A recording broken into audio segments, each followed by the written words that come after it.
Good evening and welcome to Cronkite News. Good evening and welcome to Cronkite News. Good evening and welcome to Cronkite News. Welcome back. I'm Jack Bartlett with your Cronkite Sports Report. Welcome into the Cronkite Sports Report. I'm Jack Bartlett.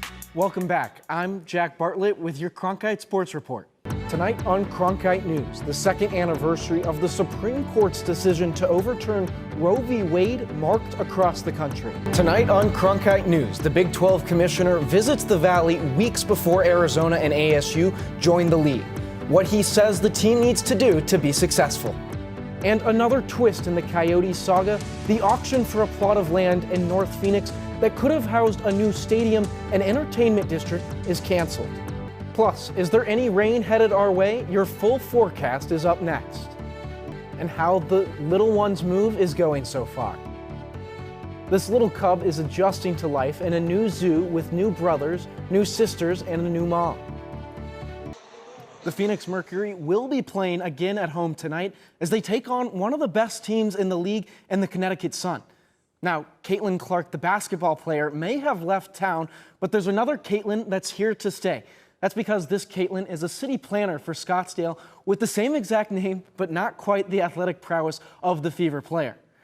And earlier this year, in collaboration with the two Caitlin Clarks, Xfinity produced a funny commercial highlighting their basketball abilities. While her friends and colleagues jokingly started calling her the other Caitlin, the Scottsdale resident says she has become a big fan of the basketball phenom and advocate for equality in women's sports.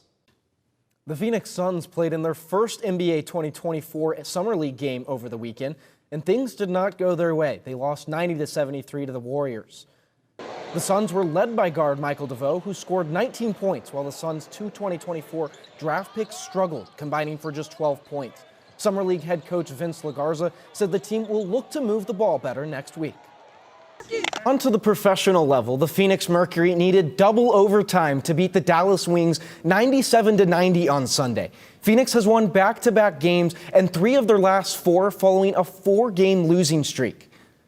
The Mercury will look to continue their winning streak with a stretch of home games. First, they will face the Las Vegas Aces, followed by the Seattle Storm, and they will finish the stretch with a game against the New York Liberty. The team is currently 6-6 and 4th place in the Western Conference. With college football in the offseason, Arizona State staff are still working hard off the field to recruit strongly and make the team more competitive on the gridiron. The 2026 football recruiting class opened on Saturday, and head coach Kenny Dillingham has already talked about plans to maximize the time available in order to land the best talent possible. ASU will look to bolster their roster to give them the best possible chance of success in the Big 12.